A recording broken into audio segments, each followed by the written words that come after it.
तू message बघ यार.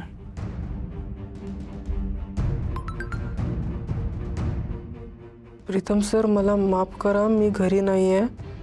तुम्ही प्लीज देवी यांची काळजी घ्या. देवी आई तुमच्यासोबत बोलत नसल्या तरी तुम्ही त्यांची काळजी घेणं महत्त्वाचं आहे. त्यांना वेळेत औषध द्या. प्रीतम सर, एक मार्ग आहे. देवी आई आणि आदित्य सर यांच्यातला अबोला मिटवण्यासाठी एक काम करा.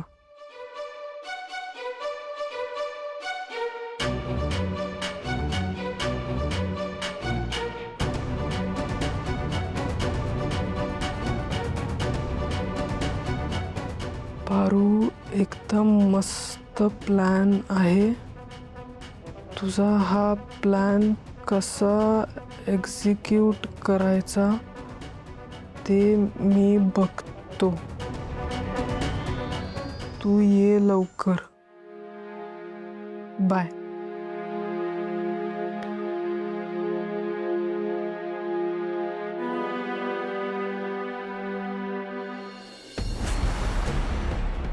काही कळलं असं झालंय मला. तू चक्कर येऊन पडलीस असं म्हटलं तर चक्कर कशी काय आली ना तुला? तू तर बरी होतीस की. मग मी खोलीतनं घाईघाईने बाहेर पडले आणि माझा पाय मुरगळला आणि म्हणून मी पडले. बाकी काही झालेलं नाही. हां हां, पण मी जो विचार करतो तसं नाही आहे ना? तू काय विचार करतोयस? हाच की आदित्यनी घराबाहेर जाऊ नये म्हणून तू हे सगळं. मी असं का करू? मला काय गरज आहे असं खोटं नाटक वगैरे करण्याची? ते तुलाही माहिती आहे आणि मलाही माहिती आहे. म्हणजे आता ह्याचा विचार करण्यात काही अर्थ नाही आणि विचार करूही नाही, नाही का? काय शेवटी अंतिम परिणाम महत्वाचा ना.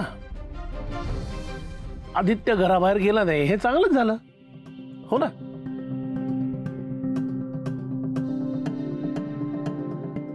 अहिल्या, तुझ्यातल्या आईला मी चांगलं ओळखतो. तुझ्या मुलाच्या रक्षणासाठी तू स्वतःच्या जीवाचाही विचार करणार नाहीस. तुला समजणं जितकं सोपं आहे ना तितकंच अवघड पण आहे.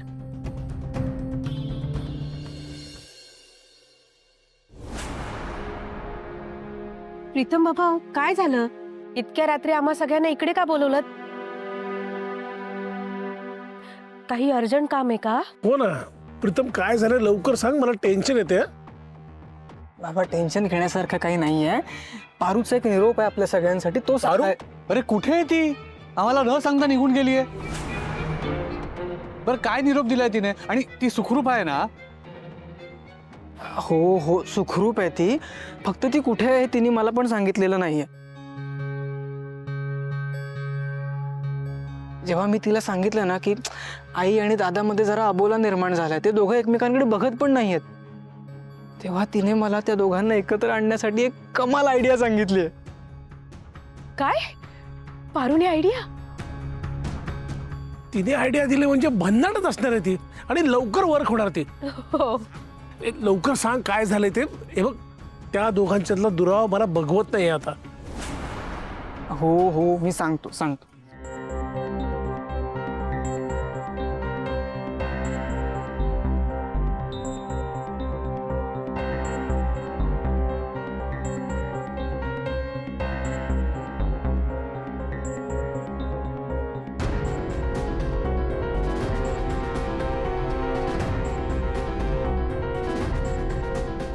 काय चालू आहे यांचं? काय बोलतात? काही कळतच नाहीये. पण नक्की यांचं काहीतरी सुरू आहे. मला तपास लावावा लागेल. काहीतरी शिस्त आहे दामिनी.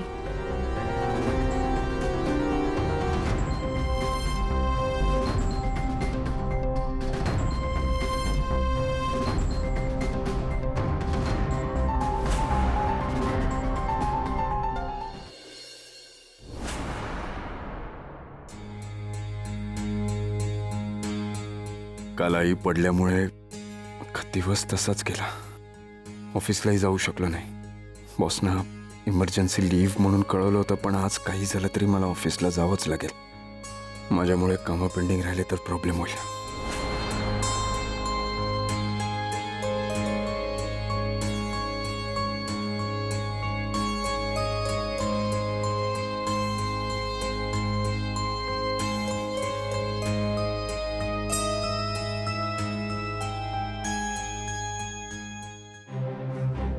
प्रीतम काय रे असा काय चेहरा पडलाय? अरे प्रतापदादांचा फोन आलेला, आबांची तब्येत अचानक बिघडली. काय झालं त्यांना? तेच तर काही कळलं नाही आहे ना, पण ते प्रियाची आठवण काढतात, म्हणतात तुम्ही लगेच निघून या. हा मग जाऊ ना. अरे आमच्या पण डोक्यात आलेलं जायचं, पण आईला आत्ताच लागलंय, तिच्याबरोबर कोण? हे बघ तू आईची काळजी नको करू, तुम्ही प्लीज जा. आईसाठी आहे ना इथे सगळेजण, मी पण आहे. तू प्लीज आत्ता जा. आबांना आत्ता तुमची जास्त गरज आहे. ओके प्लीज जा तू. काय झालं?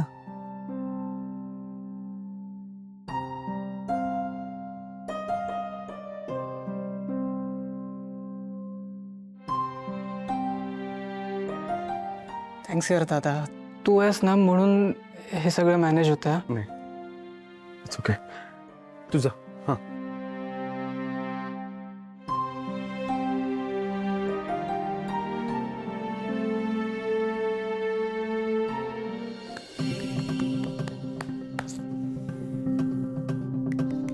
श्रीकांत, काय झालंय? का अशा फेऱ्या मारतोयस? काय झालं, मोहन सांगत होता की ऑफिसमध्ये आज खूप महत्वाची मीटिंग आहे, पण तू तर जाऊ शकणार नाहीस ना, म्हणून तो म्हणत होता की तू तिथे असणं महत्वाचं आहे. पण तुला ह्या अशा अवस्थेत सोडून जाता येत नाही ग मला. मी ठरवलं, मी मी मी नाही जाणार. अरे श्रीकांत, असं काय करतोयस? हे बघ, माझा पाय आता बरा आहे, एवढं काही झालेलं नाहीये, आणि मोहन म्हणतोय ते बरोबर आहे. जिथे मी नाही जाऊ शकत तिथे तू जाणं गरजेचं आहे. त्यामुळे मला असं वाटतं की तू जायला हवंस ऑफिसला. नाही का, तुझी काळजी कोण घेणार ना? मग तुला काही लागलं तर, म्हणजे तुझी काळजी मी कोण? म्हटलं ना, माझी काळजी करू नकोस. माझी काळजी घ्यायला खूप लोक आहेत, आणि मला काही लागलंच तर प्रिया आहे ना, ती आणून देईल. तू नको टेन्शन घेऊस, तू बिंदास जा ऑफिसला, कळलं? नक्की जाऊ ना?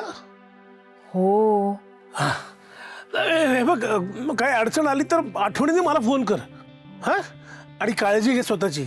हो. हा, ते नक्की जाऊ ना?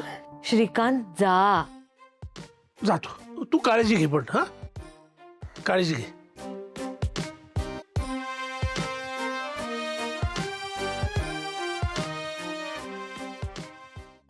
पारूचा प्लॅन आज यशस्वी झाला तर तुझ्या आणि आदित्यमधला आबोला नक्की संपेल. देवा, तसंच होऊ दे रे.